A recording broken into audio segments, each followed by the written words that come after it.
तो दोस्तों, आज की इस क्लास में अपन 2023 में जो पॉलिटी के और कॉन्स्टिट्यूशन से रिलेटेड जो सवाल आए थे उनको डिस्कस करेंगे। मेंस के पेपर के जो अपने पीवाईक्यू सीरीज चल रही है उसमें।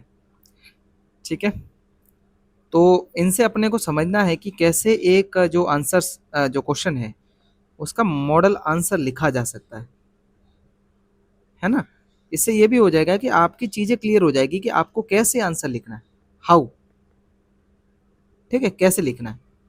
अब मैं ये जो डिस्कस करूंगा इससे एक चीज़ समझनी है कि कैसे इंट्रो में चीज़ों को पुट करना है। जैसे मैंने डेटा फैक्ट शीट दी है, ठीक है, डेटा एंड फैक्ट शीट, उसको किस तरीके से आपको यूटिलाइज करना है वो सारी चीज़ें इसमें आपको क्लियर हो जाएगी। देखिए, सवाल के साथ में पढ़ते हैं तो और भी चीज़ें आसानी से समझना आना शुरू हो जाएगी। कैसे डिमांड समझनी होती है वो भी चीज़ों को देखेंगे।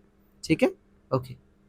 अभी अपना सिस्टम पे काम चल रहा है थोड़ा, तो लाइव करने की कोशिश करेंगे। साथ ही साथ अगर वीडियो भी साथ में आपको दिख जाए हमारा साइड में तो उस पर भी अपन काम करें, वो 1-2 दिनों में हो जाएगा काम। ठीक है, क्वेश्चन था 2024 का जो जीएस पेपर 2 था, उसका सवाल था पहला कि संवैधानिक रूप से न्यायिक स्वतंत्रता की गारंटी लोकतंत्र की एक पूर्व शर्त है। अब सवाल क्या कह रहा है? न्यायिक स्वतंत्रता यानी कि जो भारत है, भारत में अपने जो न्यायालय है जितने भी, ठीक है, उनकी स्वतंत्रता बहुत ज़्यादा जरूरी है। ठीक है, प्राकृतिक न्याय की बात हो, ठीक है, या फिर पूर्ण जस्टिस की बात हो, पूर्ण न्याय की बात हो। अगर भारत में अपने जो न्याय व्यवस्था है वो ही अगर स्वतंत्र नहीं रहेगी तो आप लोकतंत्र की मतलब आप कल्पना ही नहीं कर सकते। ठीक है ना। तो इस चीज को कैसे मतलब भारत में संवैधानिक रूप से किस तरीके से इसको अ, मतलब आधार प्रदान किया जाता है कि कैसे जो लोकतंत्र में एक न्याय व्यवस्था स्वतंत्र रहेगी। ठीक है, मुख्य डिमांड आपने समझ ली। अब देखिए, इंट्रोडक्शन में जब आपको बात कह रहे हैं न्यायिक स्वतंत्रता की, तो इसमें आपको वही चीजें मेंशन करनी है कि न्यायिक स्वतंत्रता क्या है, कैसे निश्चित होती है लोकतंत्र में। ठीक है, अब देखिए, पढ़ लेते हैं कि इंट्रोडक्शन में कैसे लिखा जाएगा। संवैधानिक लोकतंत्र में संवैधानिक लोकतंत्र में विधि का शासन, रूल ऑफ लॉ, यानी कि जो शासन होगा वो अकॉर्डिंग टू द रूल या फिर लॉ होगा, है ना। अकॉर्डिंग टू द लॉ होगा। भारत में जो भी कानून बनाए गए हैं उसी के आधार पर आपके पूरे शासन को चलाया जाएगा। ठीक है, तो भारत के जो संवैधानिक लोकतंत्र है उसमें विधि का शासन बनाए रखने के लिए और कहने की जो न्यायिक स्वतंत्रता है वो एक पूर्व शर्त है इसमें। ठीक है, और कहने की जो न्यायिक स्वतंत्रता है भारत में वो एक बेसिक स्ट्रक्चर का विभाग है। ठीक है, केशवानंद भारती जो केस हुआ था उसमें बुनियादी ढांचे की जो अवधारणा दी थी, बुनियादी ढांचे की, बेसिक स्ट्रक्चर की, उसमें न्यायिक स्वतंत्रता भी शामिल है। तो कहीं ना कहीं अगर बेसिक स्ट्रक्चर है जो संविधान का उसको आपको बनाए रखना है तो आपकी न्याय व्यवस्था स्वतंत्र होनी चाहिए। और वो किससे होगी? रूल ऑफ लॉ के आधार पर।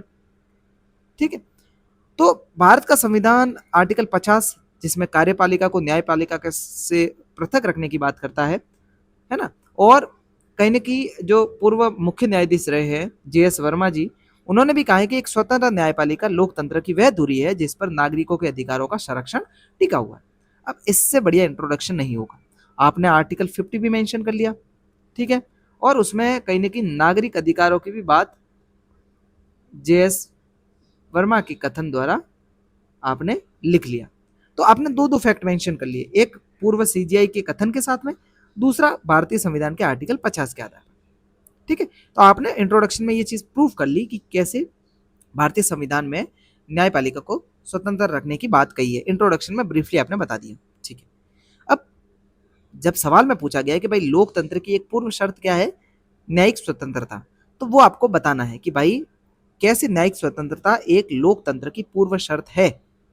ठीक है, ये क्वेश्चन की मुख्य मांग है, मुख्य मांग है। ठीक है, मेन डिमांड यही है। देखिए आगे बढ़ते। पहली बात तो सबसे पहले अगर न्यायपालिका स्वतंत्र रहेगी तो आपके मूल अधिकारों का संरक्षण होगा, क्योंकि आपके मूल अधिकारों का रक्षक कौन है? Supreme court, high court. ठीक है, तो भारतीय संविधान के आर्टिकल 32 जो कि सुप्रीम कोर्ट और आर्टिकल 226 जो कि हाई कोर्ट से रिलेटेड है, इसके तहत नागरिकों को मौलिक अधिकारों के हनन पर रीट याचिकाएं दायर कराने का अधिकार प्रदान करते हैं। ठीक है, ये दोनों अधिकार तो सुप्रीम कोर्ट और हाई कोर्ट ही आपके मौलिक अधिकार जो फंडामेंटल राइट्स है उसके उल्लंघन पर कार्रवाई करेगी। ठीक है, और अगर ये रीट की कार्रवाई होती है तो आपके अधिकार संरक्षित रहेंगे, जिससे लोकतंत्र बना रहेगा। लोकतंत्र यानी लोगों का शासन, लोगों के अधिकारों की रक्षा होनी चाहिए। आ गया समझ में? ठीक है, तो पहले पॉइंट से तो प्रूफ हो गया। ओके, दूसरा पॉइंट है कि शक्तियों का संतुलन होगा। कैसे? कार्यपालिका यानी कि काउंसिल ऑफ मिनिस्टर समझ लीजिए, ठीक है, और परमानेंट कार्यपालिका में सब ब्यूरोक्रेट्स, आईएएस ऑफिसर्स, ठीक है, आईएएस आईपीएस ऑफिसर जो भी ब्यूरोक्रेट्स है, और विधायिका जो कि संसद में बैठ करके जो कानून बना रहे हैं, ठीक है, सारे सांसद मान लीजिए, और उनमें मंत्री होंगे, वो कौन होंगे? कार्यपालिका। ठीक है, तो इनमें शक्तियों की अगर ओवर रीच हो जाती है तो उसको कौन रोकता है? Supreme court. ठीक है, केशवानंद भारती बनाम जो केरल राज्य हुआ था, इसमें कार्यपालिका, ठीक है, और जो विधायिका है, इसमें शक्तियों का ओवर रीच नहीं होना चाहिए दोनों के बीच में। इस पर एक मुख्य जो फैसला था वो सुनाया गया था इस मामले में भी। ठीक है, तीसरा जो पॉइंट है कि संघीय संतुलन बना रहना चाहिए। ठीक है, सारी पावर सेंट्रलाइज नहीं होनी चाहिए केंद्र सरकार के पास। तो केंद्र और राज्यों के बीच में विवादों का निष्पक्ष बंटवारा हो, निष्पक्ष रूप से निपटारा हो, उसके लिए आर्टिकल 131 है जो कि न्यायपालिका को शक्ति देता है कि संघीय संतुलन जो है, एकात्मकता है, उसको रोका जाए। ठीक है, किसी भी एक संस्था के पास में, एक इंस्टीट्यूट के पास में ज्यादा शक्तियां नहीं है। ठीक है, अल्पसंख्यकों के अधिकारों की सुरक्षा है, जैसे जो बहुसंख्यकवाद है इसके प्रभाव को रोक करके संवैधानिक जो नैतिकता है, संवैधानिक नैतिकता, उसको बनाए रखने का काम कौन करता है? आपके न्यायालय। ठीक है, अल्पसंख्यकों के अधिकारों की रक्षा होती है। आर्टिकल 24 से 28 तक आपने धार्मिक स्वतंत्रता की चीजें पढ़ी होगी। ठीक है, अल्पसंख्यकों संख्यकों से रिलेटेड भी जो अधिकार है, ठीक है, 29 और 30 है ना, उसमें आपके जो शैक्षिक या फिर जो एजुकेशनल जो आपकी ऑटोनॉमी है वो बनी रहती है। ठीक है, आप शिक्षा ग्रहण कर सकते हो अपने तरीके से। तो ये सारी चीजें कहीं ना कहीं नागरिकों को, जो नागरिक है, भारतीय नागरिक, उनके फंडामेंटल राइट्स और उनकी जो स्वतंत्रता है उसका संरक्षण करती है। ठीक है, तो इसमें कहीं ना कहीं सुप्रीम कोर्ट और जो हाई कोर्ट है या फिर जो भारतीय न्याय व्यवस्था है उसका महत्वपूर्ण जो योगदान है वो देखा जाता है। और वो किससे पॉसिबल हुआ है? न्यायिक स्वतंत्रता से। ठीक है, ओके। अब न्यायिक स्वतंत्रता के लिए संवैधानिक गारंटी किन किन चीजों के आधार पर आपको देखने को मिलती है कि भाई अगर न्यायपालिका स्वतंत्र है तो वो किस आधार पर है? संविधान में कहां पर मेंशन किया गया? पहली बात तो सेवा शर्तों की सुरक्षा है कि आर्टिकल 125 और 221 के अनुसार न्यायाधीश, मतलब ये सुप्रीम कोर्ट के लिए, ये हाई कोर्ट के लिए, तो उनके न्यायाधीश के जो भी वेतन भत्ते हैं वो संसद द्वारा तय होते हैं, और नियुक्ति के बाद इसके मतलब कोई भी अलाभकारी परिवर्तन नहीं किया जा सकता कि भाई आपकी सैलरी कम नहीं की जाएगी। ठीक है, तो ये सारी जो सुरक्षा है, सेवा शर्तों की सुरक्षा है, वो न्यायाधीशों को या फिर न्यायालयों को एक तरफ झुकने में रोकता है, यानी कि किसी एक पार्टी के लिए, एक पार्टी विशेष के लिए काम करना इसके लिए रोकेगा। ठीक है, अगर ऐसा होता कि भाई संसद के पास ये अधिकार होता कि नियुक्ति होने के बाद में आप जज के वेतन को कम कर सकते हो, तो ये डर रहता कि भाई अगर अपन इस सरकार के खिलाफ कुछ बोल देंगे तो ये अपने वेतन भत्ते सब कुछ काट देंगे। ठीक है, तो ये गलत है। तो इसीलिए सेवा शर्तों की सुरक्षा है वो न्यायपालिका की स्वतंत्रता को सुनिश्चित करता है। दूसरा है पद की सुरक्षा है। आर्टिकल 124 का सब क्लॉज 4 जो है, उसके तहत जो निष्कासन है किसी भी न्यायाधीश का, वो सिद्ध कदाचार और असमर्थता के आधार पर एक विशेष बहुमत द्वारा, जो स्पेशल मेजोरिटी है उसके द्वारा तय होगा। तो पद की भी सुरक्षा है। ठीक है, तीसरा संसदीय चर्चा पर रोके गए। आर्टिकल 121 और 211 के अनुसार न्यायाधीशों के आचरण पर संसद या फिर विधानमंडल में किसी भी प्रकार की जो चर्चा है वो नहीं हो सकती। महाभियोग के समय हो सकती है, लेकिन उसके अलावा किसी भी प्रकार की बातचीत उनके आचरण को लेकर के नहीं होगी संसद में या फिर राज्य विधानमंडल। ठीक है, नेक्स्ट क्या है? मानहानि पर दंड की शक्ति है। मतलब अगर सुप्रीम कोर्ट 129, हाई कोर्ट 215, इनके तहत इनकी अगर मानहानि होती है ना, कंटेम्प्ट ऑफ कोर्ट होता है, तो उन पर, इन न्यायालयों को, ठीक है, अपनी साख और जो अवमानना है उसके ऊपर अगर उनका उल्लंघन होता है तो इसके ऊपर उनको दंड देने की शक्ति है। ठीक है, पनिश कर सकते हो, है ना। इसमें दो प्रकार के होते हैं, सिविल और क्या कहते हैं उसको, क्रिमिनल। ठीक है, दो तरीके के कंटेम्प्ट ऑफ कोर्ट होते हैं, तो इनके आधार पर वो उनको पनिश कर सकते हैं, जो भी कंटेम्प्ट ऑफ कोर्ट करेगा। अब चुनौतियां क्या है, देखिए इसमें बताया कि भाई संवैधानिक आचरण के रूप में न्यायिक स्वतंत्रता लोकतंत्र की पूर्व गारंटी है, ठीक है, पूर्व शर्त है। तो आपने बता दे दिया कि भाई न्यायपालिका की स्वतंत्रता लोकतंत्र की पूर्व शर्त क्यों है, न्यायपालिका की जो स्वतंत्रता है उसके लिए संवैधानिक गारंटी क्या है।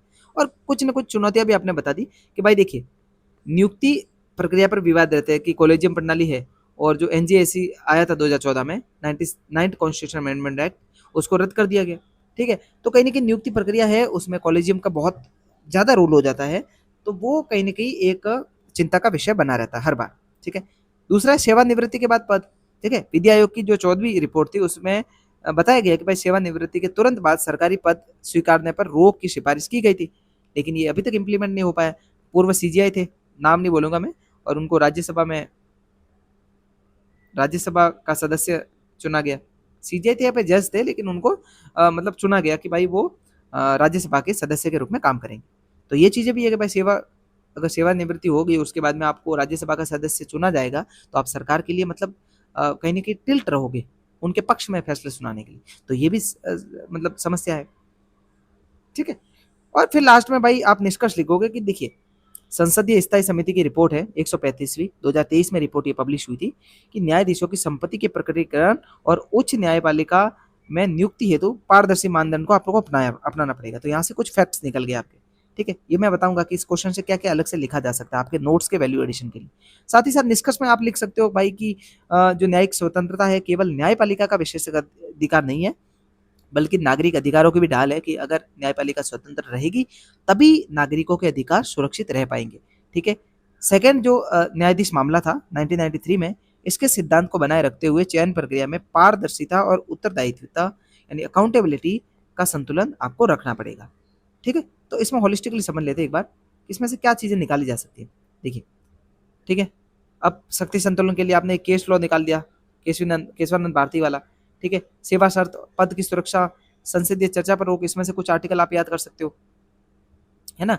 और चुनौतियों के स्तर पर आप बता सकते हो भाई कॉलेजियम प्रणाली और जो एनजीएससी का मामला है उसके लिए। और फिर संसदीय स्थायी समिति की जो रिपोर्ट है उसके कुछ प्रावधान को आप अलग से कोट करके लिख सकते हो। नेक्स्ट जब भी आपके मीन्स होगा उसमें आप इनको पुट कर सकते हो, ठीक है। तो इस आधार पर पहला सवाल तो आपका अच्छे से हो गया क्लियर, ठीक है।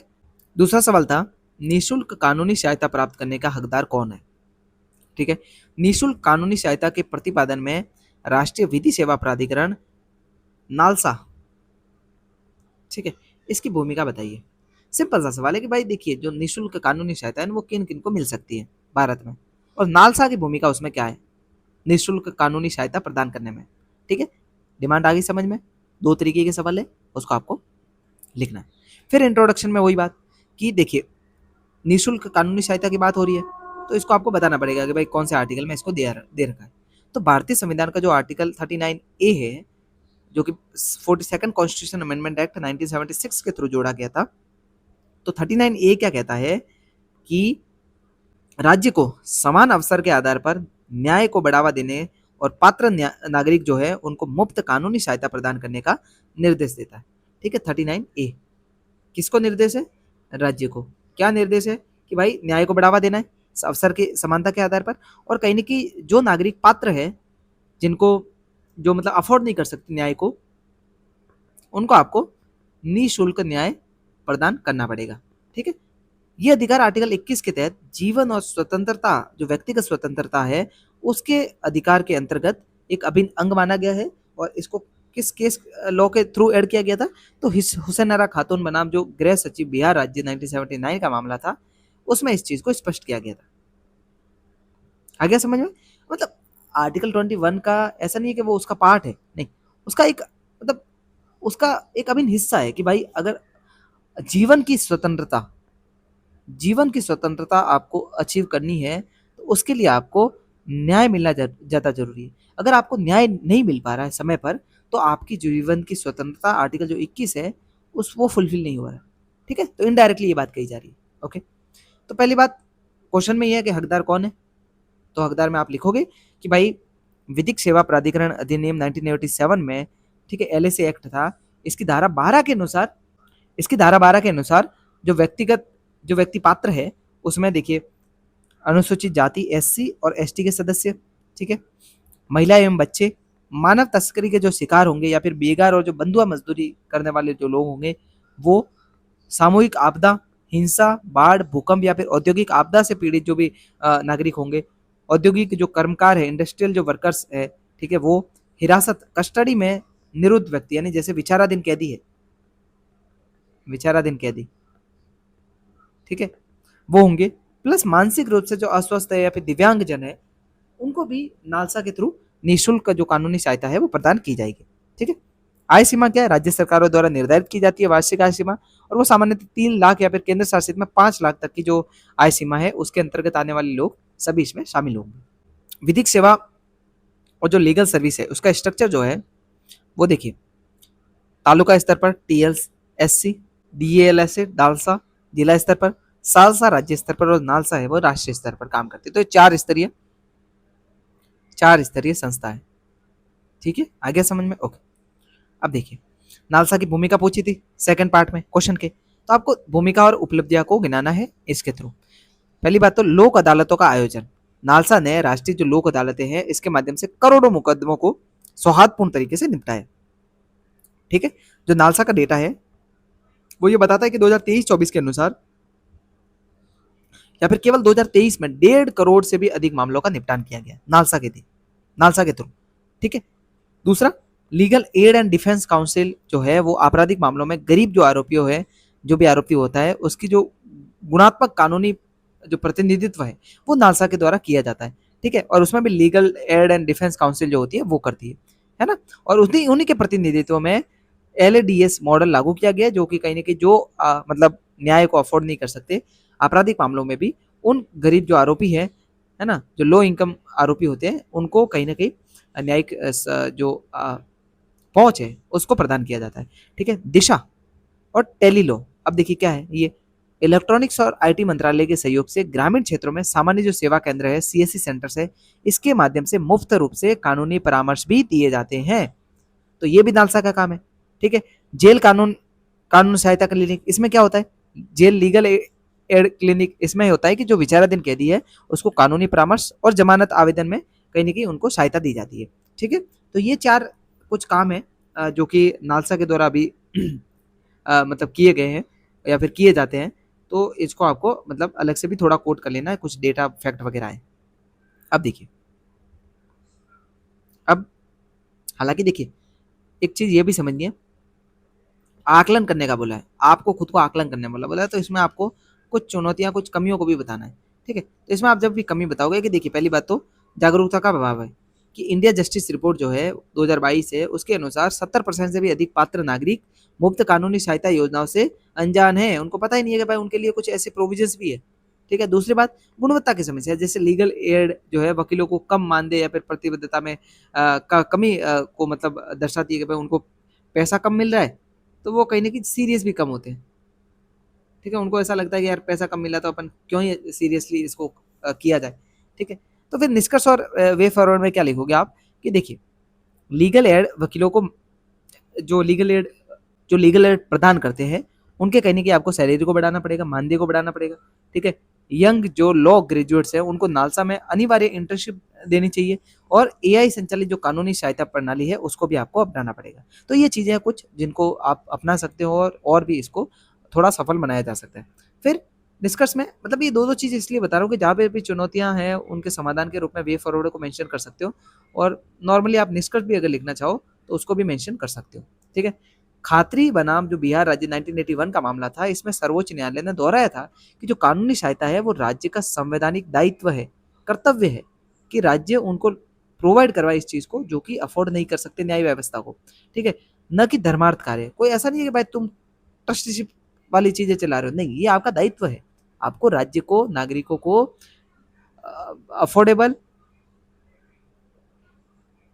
अफोर्डेबल और निःशुल्क जो कानूनी सहायता है जो इसके अंदर पात्र आते हैं, जो पात्र नागरिक है उनको आपको प्रोवाइड करवाना पड़ेगा। नालसा को वित्तीय और प्रशासनिक रूप से भी अधिक सशक्त करना पड़ेगा जिससे सबका न्याय है वो सुनिश्चित हो सके। ठीक है, तो इस तरीके से 2 क्वेश्चंस आपके कंप्लीट हो गए। इसमें से भी आपको जो भी चीज़ें लगती है कि हाँ उसको आपको अलग से नोट कर देना चाहिए, उन चीज़ों को आपको एक डायरी में, ठीक है, लिखना है, जिसकी वजह से आप जब भी नेक्स्ट आंसर लिख सको, उसमें आपके वैल्यू एडिशन के लिए काम आ सके। ठीक है? ओके।